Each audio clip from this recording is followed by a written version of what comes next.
What in damnation have I done?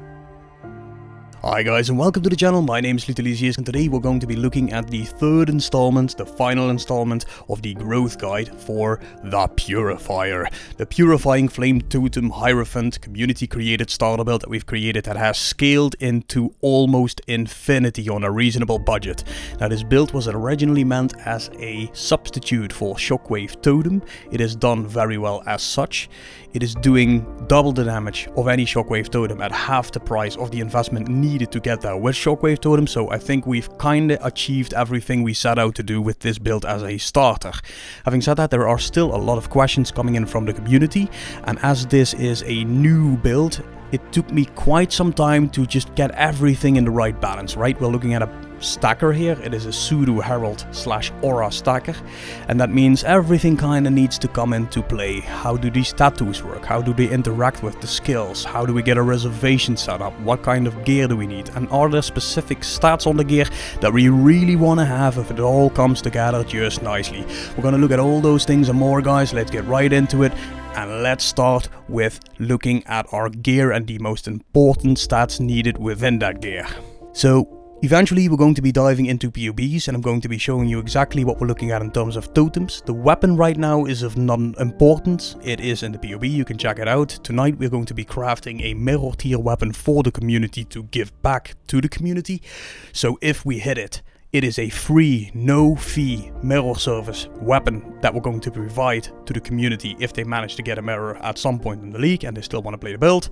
So the weapon really is of no importance right now. We've talked about that 1,000 times. Same thing for the armor, right? We know we want to scale levels here. This is not something I'm going to repeat. But there are a couple of things we do want to repeat.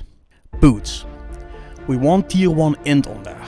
The reason we want tier 1 int on there is because we are going to be putting a tattoo on literally every node we have available. Every node. That means we're going to be losing a lot of intelligence, right? We are a Templar, and that means we are in the intelligence section of the tree, and with this armor needing a total of 180 int, that will be a problem. Not just that, removing the int nodes from the tree removes both mana and energy shield as well. So what we need to do is we need to add back that int somehow to just be able to wear our gear, and we also need to add back mana. As you can see, the boot has both the intelligence and mana on there. Now I really advise you guys to get at least one decent resistance on there. This one's kinda scruffed, right? 27 cold resistance, so you would be looking for either lightning resistance, cold resistance, and preferably a little higher than you see here, because this is it's gonna be tight, right? It's gonna be so-so. As for movement speed, once you have your suffixes in place, you can just say suffixes cannot be changed, hit it with a Vaal orb, and you are more than likely to get that prefix pretty damn early. Other than that, I would advise for us to go for the penetrate 10% of elemental resistances if you haven't killed recently enchantment on your boots, because we will not be using the absurdly expensive flash and flames at all. We will be sitting at 500-600 million DPS without ever needing it, so that is another way to just completely circumvent the whole Shockwave Totem hype that people are jumping on, and just we won't need to spend that amount of currency, because just those two jewels are more expensive than the entire build you see here put together. We're gonna explain how we get around that at some point, but that is a portion of that. So we're going to be taking a look at our gloves now. Now these gloves are by no means perfect, and I want to be very crystal clear. What you see here is a mistake. An expensive mistake. What we need is 50% physical damage converted to cold damage. We have that. So you're wondering, where's the mistake?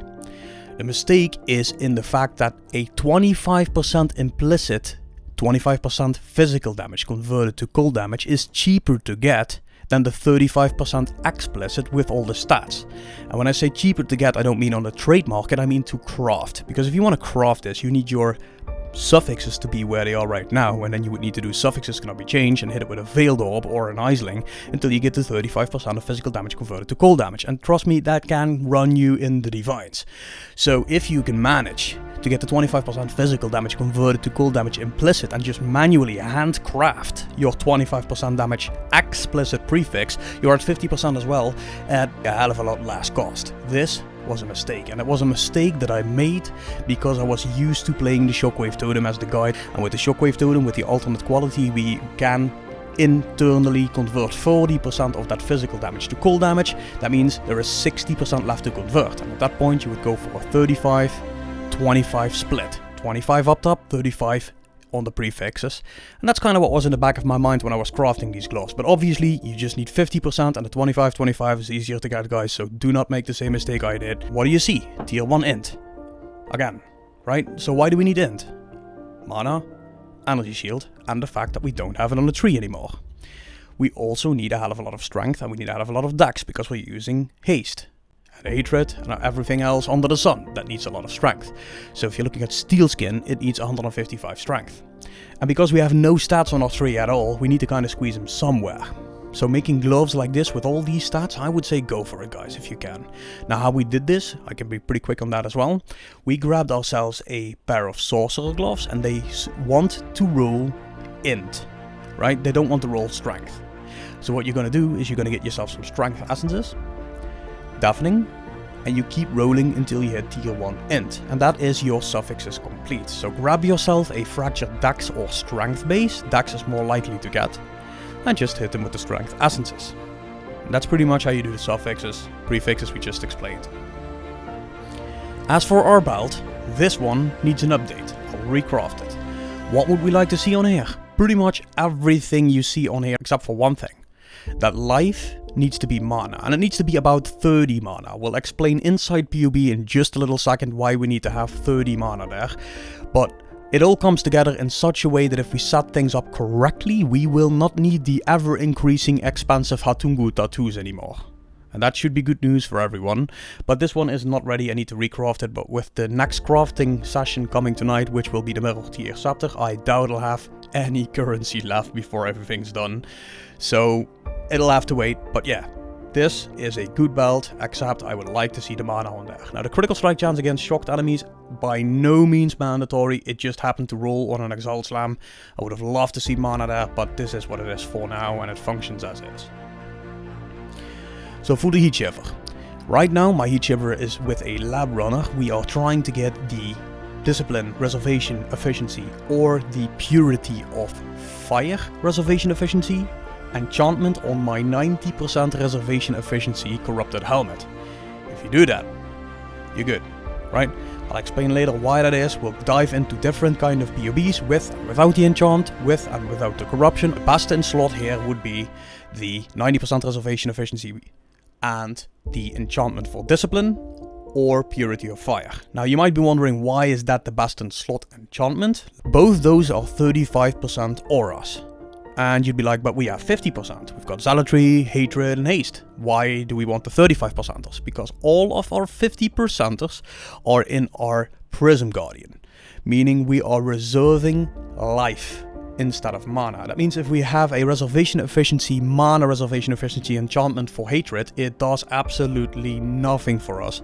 So the highest possible Reservation Efficiency that we can get, the highest possible bang for the enchant that we want, would be one of the 35ers, which is either the Discipline, where is it? There it is, or the Purity of Fire. Now I also highly advise, this might seem like something that no one would forget, but I did. If you have the 90% Reservation Efficiency multiplier corruption on your helmet, make sure you actually put your heaviest used auras in there, meaning your 35%ers. That means your Discipline and Purity of Fire need to be in the corrupted helmet if you have the corruption to make the most use of it and to fit everything together. As for the rings, for rings we are using two or very much so the same rings. Another really nice benefit of not playing Shockwave Totem, because at that point you'd be stuck using your Astral Projector. So what we have are rings with a fractured 10% of physical as extra fire damage. That is a pretty nice damage increase indeed. This one has tier 2 cast speed. Right, we would have liked to see a tier 1 in there, just like this one, but with the other modifiers that were on there, I kind of wanted to keep it. We have the critical strike multiplier, mana, reduced cost of mana, and +1 minimum power charges, right? We are sitting at 6 power charges right there. Now, make sure if you craft these rings that your minimum doesn't exceed your maximum, or your maximum doesn't exceed your minimum. I've seen plenty of PoBs where people have 6 minimum power charges, but they do not take this note, which means they cannot have a 6th power charge. Or you see people that do take these nodes, so they have the capacity for 6 power charges, but they don't take the minimum power charge, so they have a node wasted on that tree. Make sure you set it up correctly, and that works together in the right way, and that you have those things. Now, the other one is the same ring. It's got tier 1 cast speed on it. The energy shield slam was hit with a exalt. It could have been a little better. The mana that you see in here and the mana that you see in here are both veiled modifiers. If you happen to get lucky with your essence slam and you get mana on there, do not go that round. It saves you 4 divines to do so. And just to really quickly explain how to craft these, we're going to be grabbing the essences that give us critical strike multiplier. And that's these. The deafening ones, the scorn ones. And you're going to be hitting this ring until you see tier 1 or tier 2 cast speed, depending on, you know, how far you want to push it, with an open suffix. If you do not have an open suffix, you're gonna have to 1 and 3 annul that. Don't get it? Go again. We want to see the global critical strike multiplier and the cast speed. Now, if you manage to get a prefix in there with high enough mana, it's done. Craft a minimum frenzy or power charge on it, hit it with an exalt, and pray to God you get something good. But if you do not get the mana on it, and you do have tier 1 cast speed with the expansiveness of the essences and the difficulty of getting a open suffix in there, I would spend the additional 4 divine there and say, can have multiple crafted modifiers as a suffix, and the reason we do that is to block that suffix from filling up with the Vaal slam. And then we craft the prefix. Suffixes cannot be changed. We then Vaal slam the prefixes with a Vaal orb. There, right, this one, Veiled Chaos. And it's going to guaranteed give us a prefix. Now, if you have an additional open prefix, what you can do is you can say remove crafted modifiers on the bench, right? So, crafted. Remove crafted mods, and you can handcraft a prefix in there. I would say a low level life, so that if you unveil, you block the life modifiers. But generalistically speaking, the chances of you not getting a mana modifier are really low. This is a common one, this is a more rare one, the reduced mana cost of skills. It's a double mod, as you can see, but yeah, you're gonna get that mana modifier. Once you have the mana modifier, you will recraft your minimum either frenzy or power charge, and hit it with an exalted orb and pray to God you get what you want. So that's it for rings, boots, belts, gloves. Now we're going to take a little bit of a look at our trees and PoBs and the different versions that we have, why we use tattoos, which tattoos we use, how many we can use, and what it takes to actually use them. But first things first, it is important that no matter how accurately you have followed the guide that I'm putting before you today, before you make any changes, do not one-to-one copy-paste. Import your own build into PoB, make the changes in PoB and see if it all works together. If it doesn't work together in PoB, make sure your settings are correct. If your settings are correct and it doesn't work, do not start just willy-nilly experimenting in the game. That's the thing I do. I waste a hell of a lot of divines on that, and I'm fine doing that because I generate a lot of divines. I do not like to see the community getting into a situation where they waste their last few divines. Check it, be patient, put it in PoB, check it and see if it works for you. With that being said, let's go into the PoBs and let's get into the finer details of what make this thing tick. Alright guys, so let's take a look at the current version of the build. This was the last version of the build that we were talking about. Now the last version of the build means that I feel this is still a version of the build that is attainable for every single player. Some of the items in this build are sold to the community. Every time I sell one of my old items, I sell it at the price that I have got it at to the community, because some of these items, like this Watcher's Eye, I got this for 15 divines. I divined it 5 times to get it high enough to get close to our crit capped, and right now they're like 40-45 divines. Absolutely overinflated, guys. Stay patient with things like these, don't just jump on it. You could actually get away with a 1.71 critical strike chance while affected by heat without the other modifier and just put a diamond flask in there. Yeah, you might be a little bit slower, but this build is never meant to be a speed mapper anyway. You're gonna save yourself dozens of divines. Do not go for overinflated prices because traders want to make a quick buck off of you, or just want to abuse the fact that some things get inflated. Do not play that game. I've sold this one today for 20 divines, which is about half the market price to someone in the community, and I will continue to do so with every item that I will no longer need because I keep upgrading our community first, guys. Okay, so let's take a look at everything. This is still an attainable setup for everyone, and this is also why we are making this 3.0 guide right now, and why we call this the final guide, because from this point on there will still be content on the YouTube channel. We will be explaining the changes that we've made, but we cannot call it a guide. Every investment after this becomes exponentially more expensive, and it would be some elitist bullshit to tell you guys, oh look, we've got a build guide. That is not a build guide, that's just either showing off or having fun with a lot of currency, whatever you want to call it, but this can still be considered attainable. So I just explained in-game what the specific stats of each item is. If you skip that part, I highly advise you go back and check each and every individual piece of gear in-game and why we crafted it the way we did. If you don't do that, it doesn't work. These things work together like clockwork, and it's really important that those stats are there for a reason. That being said, let's take a look at our tree. The current setup that we have, we go to items, right? You guys remember that we have this HeatShiver, and the HeatShiver had the corruption on it that I've Vaaled. Now, if you buy this HeatShiver, it's expensive. It's like 12, 13, 14 divine, something like that.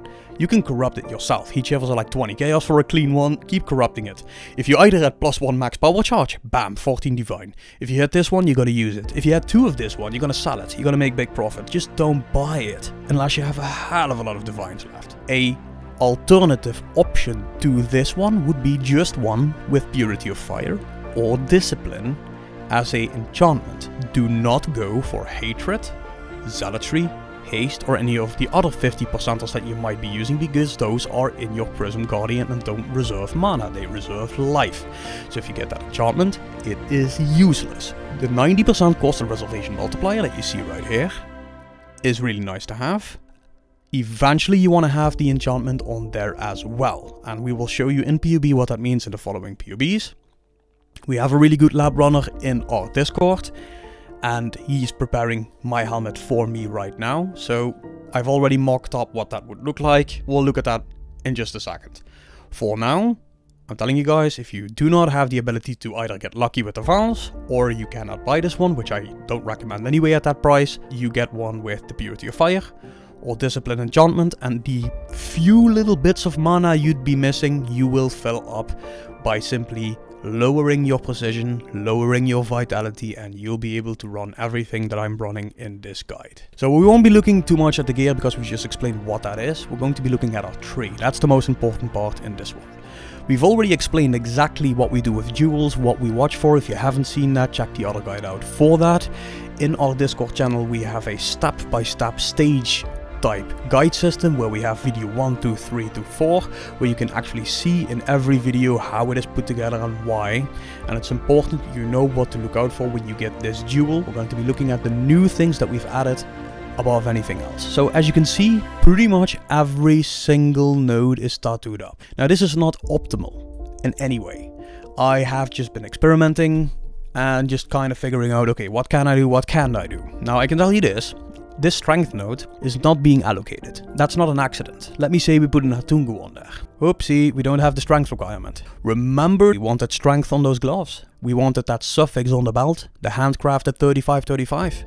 This will visualize just how important it is that you have your stats in order, or you're going to be down the line having to recraft everything. Now we can easily fix this, and we've done that in one other PoE. I'm just showing you my current kind of scruffed version, by not having an intelligence 25%er, but a all attributes 25%er.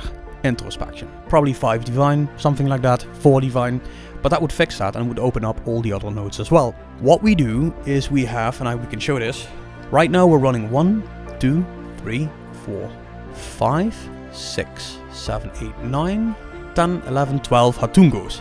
Now the reason we run 12 Hatungos is because we don't have the enchantment on the corrupted helmet. So if you don't have the enchantment on the corrupted helmet, you don't have the corrupted helmet, the 12 Hatungos are going to be 720 chaos, pretty much 60 chaos a pop right now, which is about 3.5 divines. Divines are ridiculously expensive right now. So 3.5 divines. Now, having said that, 3.5 divines is still a way different price than a helmet for 14 divines and a lab run cost of about 5 divines, right? So you'd be at 19 divines. So I would still advise, if you get to that point, that your Tungos are used to kind of fix your mana issue. Also keep in mind that we have mana issues, not life issues. We are very capable of removing these tattoos and being just fine with life reservation efficiency as it stands right now in this PoE. But mana is an issue. And this is why I said in the first part of this video that we want our belt to have 30 to 40 mana instead of that annoying life modifier. That would fix all those issues. So everything works together really, really precisely, guys. If you do not get your mana on your boots, if you do not get your mana on your belt or on your gloves, because again, really not optimal this, you're gonna have trouble down the line with your reservation. Flat mana helps a ton, because even though we are doing some percentage auras, we also used numerical auras. And numerical auras are a little bit tricky to calculate, because a percentage is a percentage. 10% of 100 is still 10. Right, that's easy. But if you're lowering your mana pool by lowering your total available intelligence literally everywhere, all of a sudden a flat aura, such as Vitality, which has a pretty high flat number or precision, will impact you much harder than if you don't do that. Which is exactly why we need the flat mana pretty much on everything. We got it on the rings, we got it on the boots, we would like it on our belt, and we would like it on our gloves as a prefix. Completely alleviating the use for 35% introspections, because those are expensive, as everyone knows. So yeah, this is kind of the version as it is right now, and it's not optimal. I am going to present this though, because I know a lot of you guys are at this stage, and it's workable. It's not optimal, but it's workable. So I'll present this at the bottom of this video as one of the PoEs that you guys could use. Let's go back.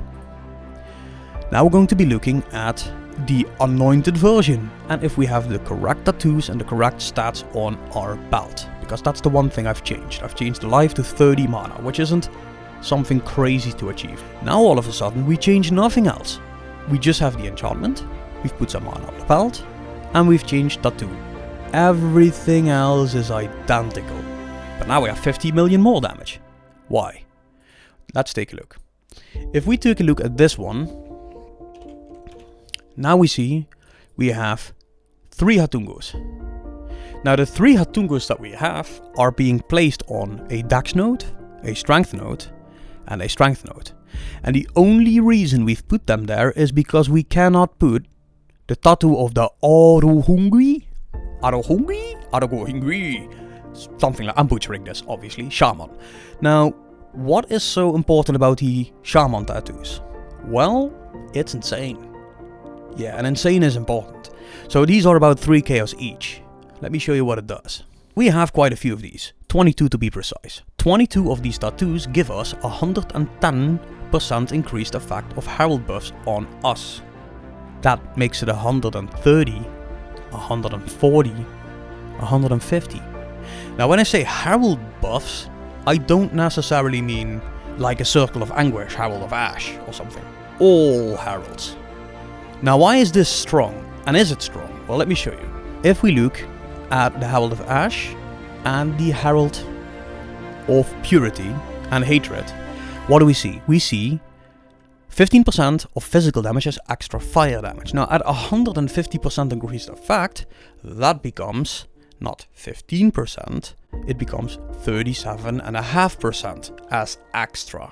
But what's even more interesting is more spell fire damage.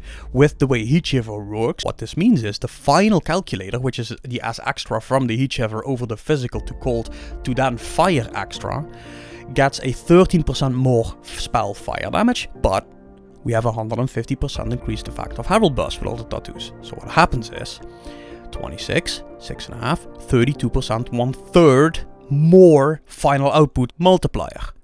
Really, really, really powerful.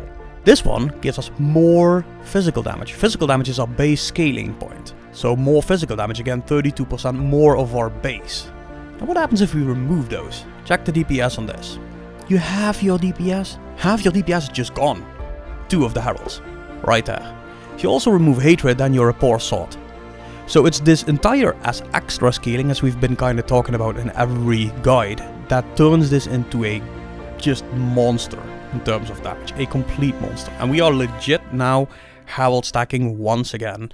We are using 5 Heralds with Purposeful Harbinger, so this one node equals 4 introspections. Introspection 10% increase effect of non-curse auras on you. So this is 40% by using those 5 Heralds. That's basically 4 introspections right there. So if we have the 4 introspections here, and we have this, 5% damage for each Herald affecting you, we've got 5, so that's 25% plus 20 is 45%. That's a 45% with just one click. It's not a multiplier, but it's still a nice little bit of damage for one node. The fact that we have this means we want to use the 5 Heralds. Now Agony does absolutely nothing for us, but it's still an introspection, and it still adds damage. And it still adds damage to this node as well, right? 5% increased damage for each Herald affecting you. So between the Discord Artisan, 15, and this one, 25 plus 20, you got 60% on 2 nodes. That's pretty damn nice. We've just explained how the Herald scaling works. We've shown visually what the numbers do if we would remove it. But let's see in PoB what that means, because tooltip is only one thing, right? Let's see visually what that Herald stacking does. So I've mocked up another PoB for you guys without any tattoo, just to show you, what we're looking at. Now before we do that, there's one more thing I want to show you. You might get in trouble with Life Reservation Mastery if you don't have a 14 or 15% amulet. Right, so if we do not have this, the 14 or 15% reservation efficiency of skills, you might get in trouble. And the way we fix this, there is another little node right here. We can take the Tatoo of the Kitava Shaman, which gives us 4% life reservation efficiency of skills. You need only one of those. And as you can see, that helps a lot, right? That helps a lot.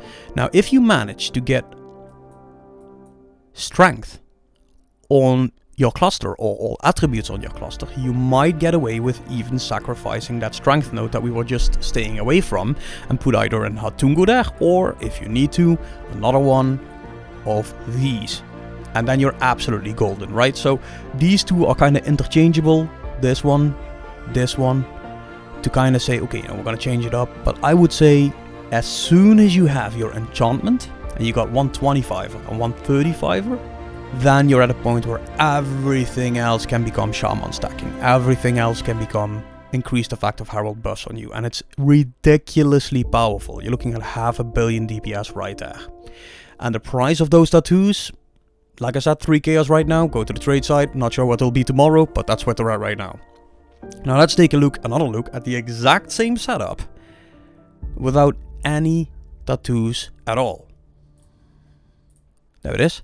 So this is the exact same setup without any tattoos. We've just lost 115 million DPS. And the tattoos we are using are 3 chaos tattoos.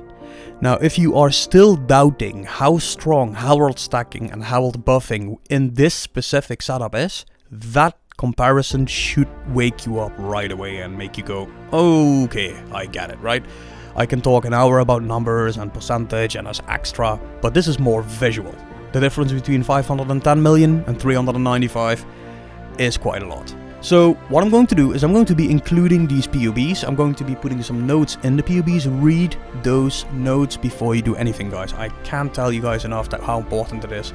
All the information in there is going to be important, and it all works together in a really specific way. If you do not read those notes, if you do not understand why the stats are what they are, you might get stuck real easy. Real easy. Let's talk a little bit more about the build and the functionality of what the build is made to do. So I've been getting some quote-unquote complaints from people saying, oh, I'm trying to do some maps and speedrun with it and I keep dying. Or people saying, it doesn't work. Now, well, for the people that say that it doesn't work, it does. It really does work. We've proven time and time again how it works, but obviously it takes either some knowledge inherent to the player to set it up, or the patience to actually check the nodes inside the PoBs or the guides to set it up correctly, but it does work. Now the other one is a more valid comment. People talking about defense, people talking about, it's not a speed mapper, and it isn't, right? We've said from the beginning, this is not that kind of build. Having said that, there are some adjustments we can make to make this safer, right? Safe-ish. To at least allow you to do Sanctums in a much more forgiving way. Now for myself, everybody knows I like to run these all or nothing. If I get hit, I want to feel it, but obviously I'm just a weirdo in terms of those things. People want to have a more forgiving playstyle. So what is a more forgiving playstyle? Realistically speaking, you could drop your hatred and only have half DPS. Now, when I say you have half DPS, you have 250 million damage, which is more than any Shockwave Totem has right now on PoE Ninja. And you just put a Determination in there.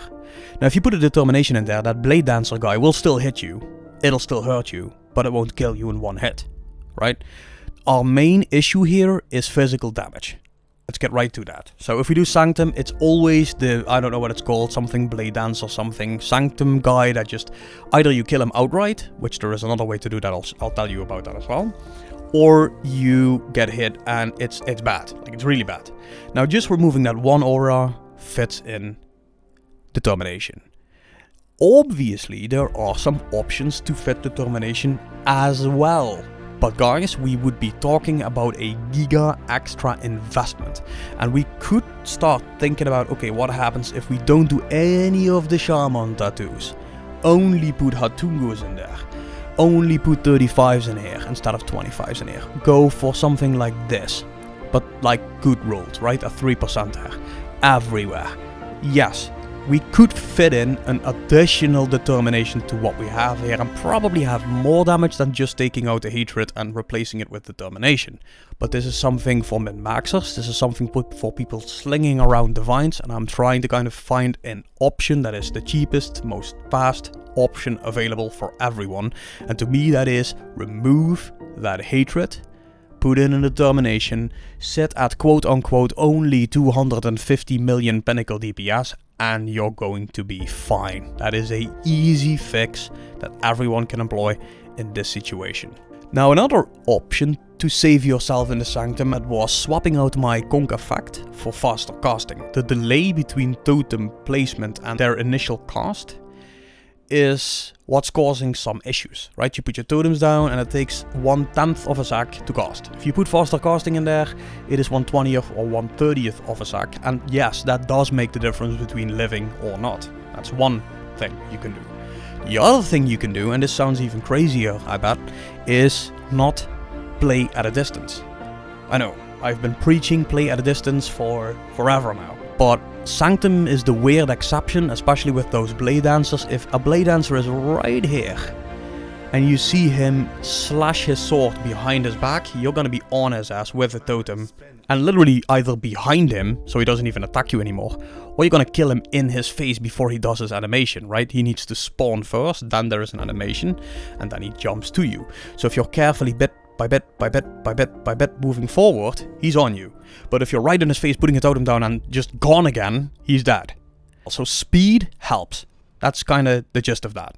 Speed in Sanctum helps, or change your damage output setup, one of those auras into a Determination, and you're gonna survive that hit just fine. The final part that I wanted to talk to you guys about is the future of the build. What kind of versions of this build can we make? How crazy can it really become? What I'm showing you guys is concept. We made a concept cast on crit. You can see warnings. They shouldn't be there. There we go. Right, we made a concept cast on crit with Original Sin, with the Expeditions, and we have a problem, right? Because we have an effective hit pool of 13,400 and a cast on crit with 13,400 hit pool is just gonna die. Now, how are we going to solve that? I'm still working on these concepts. Like I said, really rough state. We are going to go for a Mage Blood. Oh my god, Larry, really? That's where you're going?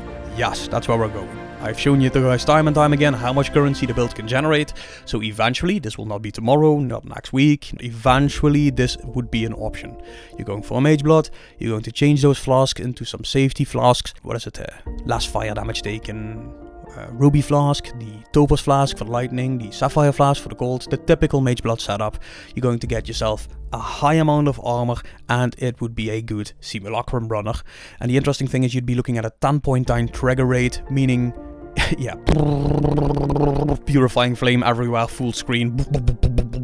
Like, it would be absolutely insane. I think that would be a miraculous version. Now, with that being said, I've done some backhanded calculations, don't pin me to these numbers, but obviously losing these flasks mean you lose a lot of damage, and that means eventually this won't be a 600 or 700 million DPS build, it'll be quote unquote only a 350 to 400 million damage build, but 350 to 400 million damage build with full screen AoE is enough to demolish any content that you want to have fun in. So stay tuned, that is one of the things that I'm planning on doing, one of the things that we could make.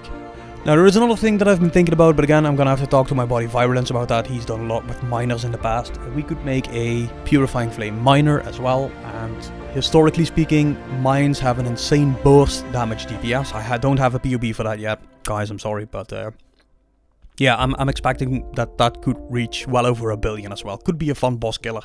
But what I'm trying to say, guys, this league for me is going to be Purifying Flame League. No matter where we go with this, whether we just squeeze out this totem build into Insanity, or whether we make a cast on Critter or a mine version, we're going to do it together, we're going to develop it together, and I really want to see your guys' input down in the comment section as well. Alrighty then, guys, I think this is all the information that we need for this guide. Really thought that the tree and the tattoos and the reservation and just how to squeeze everything out was the most important part, and the things that I saw people have the most trouble with, not being able to enable all the auras or the heralds, not being able to cast their skill anymore, not knowing what stats to go for on your gear, why to do that. I think we've answered that in this final guide. The follow-up versions of these builds will just be showcases. I'll definitely put the PoBs in there and I'll make the notes in there, how you set it up, but obviously we cannot call a build that goes into hundreds and hundreds and hundreds of divines a guide anymore. At that point it's more a showcase with some instructions if you have the currency to set it up, but this was still a legitimate guide, and I think it fills in all the holes that maybe the other guides have left behind. So if you like this kind of video, guys, if you like this kind of content, leave a thumbs up in the channel. I want to thank everybody for watching again, the entire community as well. Guys, your feedback, your information is absolutely invaluable. It's important that we keep doing this together. I really love you all, guys. We have the best community out there. Guys, thanks again. I'll see you on the next one. And tonight, we're gonna craft ourselves a little weapon. And just remember, Purity will prevail. have a good one, guys.